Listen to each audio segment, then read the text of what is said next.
तो एपिसोड 7 की शुरुआत के अंदर हमें गोकू वजीरा को दिखाया जाता है जो कि बहुत ज़्यादा शॉक होते हैं और साथ ही साथ सब लोग भी शॉक होते हैं क्योंकि उनके सामने जो था वो था अल्ट्रा वजीटो, जिसको देख के सब लोग ही शॉक हो जाते हैं। और तभी वीस टेंशन में आता है और मन में बोलता है आखिर ये कौन सा वजीटो है, क्योंकि हर टाइमलाइन के अंदर बहुत ज़्यादा रेयर केसेस है जहाँ पर अल्ट्रा वजीटो एक्चुअल में एग्जिस्ट करता है। तो तभी दूसरे टाइमलाइन का अल्ट्रा वजीटो बोलता है मुझे पता है तुम लोग कुछ भी नहीं समझ पा रहे हो कि आखिर यहाँ पर दूसरा अल्ट्रा वजीटो का ऐसा आ गया और आखिर ये बेलमॉट के साथ क्यों मिला हुआ है। और उससे पहले मैं एक चीज़ कहना चाहता हूँ, तो इन सब में जितना भी कुछ अब तक हुआ उन सब में मेरा हाथ था और मैं ऐसा क्यों करना चाहता था वो भी मैं अभी तुमको बता देता हूँ। और तभी अल्ट्रा वजीटो का फ्लैशबैक दिखाया जाता है और जहाँ पर शुरुआत में हमें दिखाया जाता है गोजिटा और ब्रोली को। और इस यूनिवर्स का ब्रोली इतना ज़्यादा पावरफुल है जहाँ पर गोजिटा सुपर सैयन ब्लू होने के बाद भी नहीं हरा पा रहा है ब्रोली को।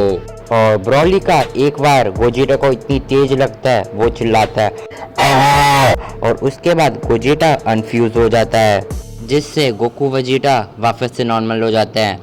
पर गोकू वजीटा के अंदर इतनी एनर्जी अब नहीं रहती है कि वो ब्रोली से लड़ पाए और इसलिए वीस बोलता है कि गेस तुम्हारे साथ काम आ पाए गोकू वजीटा। और तभी वीस दे देता है गोकू वजीटा का पोटारा रिंग। इसके बाद गोकू वजीटा पोटारा रिंग से फ्यूज हो जाते हैं और बन जाते हैं वजीटो और ट्रांसफॉर्म हो जाते हैं सुपर सैयन ब्लू वजीटो के अंदर। और वजीटो लड़ने चला जाता है ब्रोली से और वजीटो ब्रोली से लड़ते रहते 1 घंटे से भी ऊपर हो जाता है और वो तब भी अनफ्यूज नहीं होता है।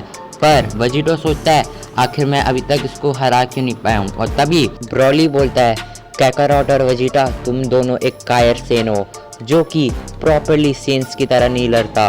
और साथ ही साथ जहाँ तक मुझे लगता है जिस तरह तुम फाइट में कॉन्फिडेंट थे तो शायद से इस जो भी फ्यूजन का नाम है तुमने एक बार से कहीं ज़्यादा यूज़ किया होगा एज अ वेपन। और साथ ही साथ मेरे अंदर ब्रेन और इमोशन तो है, तुम्हारी तरह नहीं कि दूसरों की लाइफ तुम अपने हाथों में ले रहे हो और अपने हिसाब से चला रहे हो। तभी हमें वजीटो दिखाया जाता है जो कि अपने माइंड के अंदर पहली बार सोचता है ब्रोली सच कह रहा है, मैं पहले मार्जिन बू, उसके बाद जामाजू, उसके बाद ये ब्रोली।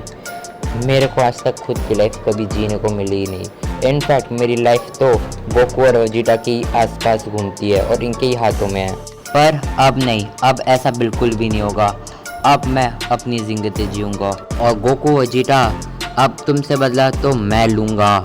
यही बोलते हैं वजीटो ट्रांसफॉर्म हो जाता है अल्ट्रा वजीटो पे और ब्रोली को बोलता है अब तुम गए ब्रोली।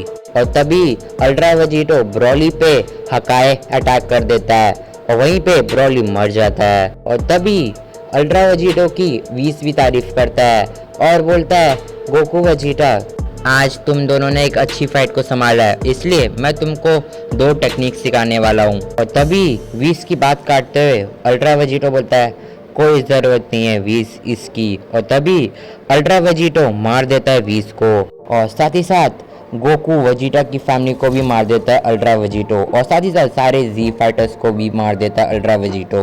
और इसी के साथ अल्ट्रा वजीटो का फ्लैशबैक भी खत्म हो जाता है और साथ ही साथ एपिसोड 7 भी खत्म हो जाता है। तो आखिर गोकू वजीटा कैसे हैंडल करेंगे इस अल्ट्रा वजीटो को जो कि 20 को भी मार चुका है, वो भी एक अटैक से। तो ये तो आने वाले एपिसोड में ही पता चलेगा कि आखिर कैसे हैंडल करते हैं गोकू वजीटा अल्ट्रा वजीटो को। तो अगर आप चाहते हैं कि मैं इसका अगला एपिसोड भी बनाऊं तो इस वीडियो पे अच्छी रीच भी दिखाना। और अगर तुम्हें ये वीडियो हल्की सी पसंद आए तो लाइक सब्सक्राइब करना मत भूलना। मैं मिलता हूँ किसी और वीडियो के शॉर्ट के अंदर, तब तक ले बाय बाय।